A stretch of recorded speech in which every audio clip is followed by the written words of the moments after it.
How's it going, guys? My name's Dice. Welcome back to another YouTube video. In this video, I'm going to be explaining to you guys how to have better technique with your mechanics to pull them off more frequently. Before we get straight into the video, I want to thank you guys so much for all the love and support on my recent videos. We did hit 1,000 subs, which means I do now have a supporter creator code. If you use code DICERL in your item shop and send me a picture of you buying something with my code, I will give you free coaching. I'll watch one of your replays.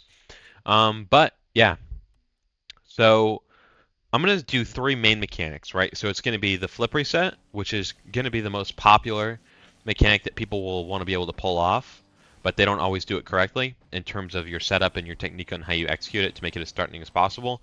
The second one is going to be an air dribble, right? Your air dribble is a really good play, not only for getting over opponents, but also for forcing a 50 in the right direction, right? So like, for example, if there's someone playing backboard and there's someone in net, if I could get this over the backboard player, maybe by just going it super high, and now this 50 has a free shot for my teammate. So that's the second one. And the third one's going to be the Musty Flick, believe it or not. A lot of people don't think the Musty Flick can be used in comp, but I mean, as I've shown in a lot of videos, the Musty Flick is super threatening, right? I mean, this is all one take, by the way. I mean, it's super threatening, and that's just on the ground. You can have even more power in the air when you have when you can get more under the ball. But yeah, that's basically what the mechanics we're going to be talking about today. So yeah, let's get straight into it. So the first things first with the flip reset, a huge problem I notice, just getting right into it, is that a lot of players, they'll wait for the ball to come to them. They'll do something like this, and they won't be able to get the reset. This is a very beginner mistake, and I'll get more in depth here, but like a lot of the time people will try to reset, and maybe they'll get it, but like at this point you can't really do anything with the ball because you're falling and the ball's falling. The best thing I would recommend to players who have that problem is I would go to training, custom training browse, the first one while they air dribble, and you want to go here and you just want to practice getting the ball as high as you can without it touching the ceiling, right? So if I can get it like really close to the ceiling, that's a win, right? So look how high I can get it without it touching the ceiling. And I'm not saying it's going to look like this for you guys first try. That's just because I have lots of hours, going for flip resets. But I would just try to do that as many times as you can. And once you can consistently get it close to the ceiling, but not there, then I want you to drive upwards to the ball and just boost at it, right? Just boost at the ball and try to get the reset as early as possible, right? And this will pretty much set you up for a lot of things. I'll explain what. So the first thing this is going to set you up for is if someone's insta-challenging you, being able to get the reset that quickly will give you an opportunity to be able to flip it over them, first of all. So like if I'm here, someone's insta-challenging, I could just try to flip it over them. Maybe it's open, maybe it's not, but that's still a good play to go for if someone's insta-challenging you either way. Another reason is because there's so much longevity, right? So like I could fake all the way through. I did have a bad like second touch there, but if you get a reset so early, you can pretty much fake all the way up and turn this into something else, right? So that looks really sloppy. I'm going to try one more time, like what it should look like if you can get a good fake. So we're here, we get a reset super early, and then we can literally just fake.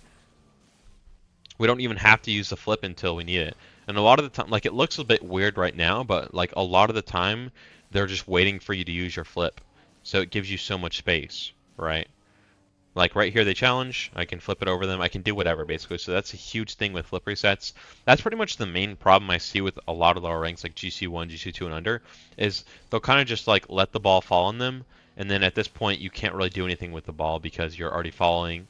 You have no longevity, and so that's a huge tip I would give to you guys if you want to work on your resets, is to just boost up to the ball and get the reset as quick as possible, right? And then that's all in your setup, right? You want the ball as high as possible. Um, you don't want the ball super low. Like if I have a low setup like this, like it's just, I mean, I can get the reset just because of my consistency, but like it's definitely a lot harder to get a reset when like you barely hit the ball, right? So that's the first one. The second one, air dribbling. So air dribbling is not easy. A lot of people think it is. It's really not. It's probably the hardest mechanic out of all three of these because opposed to like a flip reset where you only have to do the part where you get the reset. In air dribble, you have to keep control the entire time you're in the air. And I can't really give you guys any like secret tips to help you master the air dribble. It's really just consistency. Um, but basically the idea is that you want to be going the same speed as the ball, right? Think of it this way, like if you catch an egg when it's, falling from 100 feet, the egg is going to, smash in your hands or crack or whatever it is. But if you can catch the egg with your hand going the same speed as the egg, then just because of inertia, you will not break the egg. So it's the same thing here. So like, if I get a really hard touch, it will look like this. Well, I mean, I don't really know how to get like hard touches with an air dribble. I mean, it's just hours at the end of the day, but like here, if I get a super hard touch, like where I'm going too fast, I can't follow this up, and then I have to force this into a double tap, right? So basically, the idea is that if you can get super soft touches, here, soft, soft, and then you could just hold boost and drag it through. Obviously, that's a very simplified version, and that I don't really do air dribbles that basic in the real ranked game because someone will just know where I'm going, and they'll just pre-jump.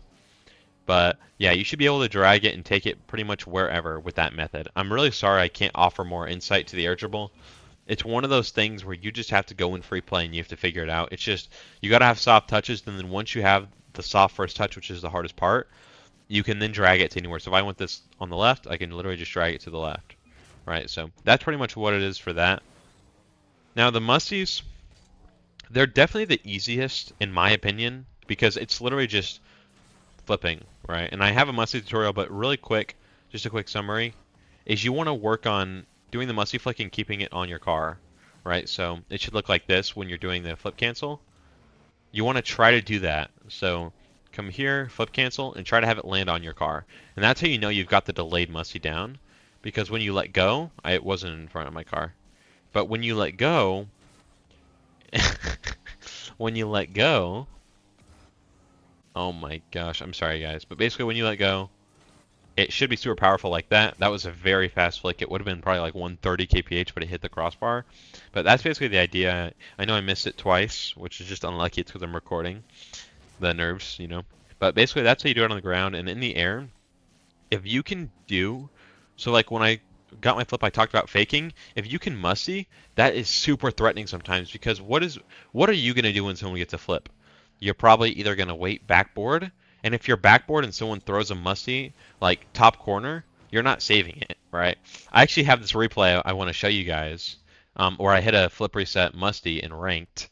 I didn't even like think about this until just now, but I was playing ones ranked today. It was right here, maybe? No, this wasn't the replay. I'm sorry, guys. I'm sorry. Yeah, this is the replay. Okay. Oops. Sorry. I'm sorry. Okay. So it's to my thing.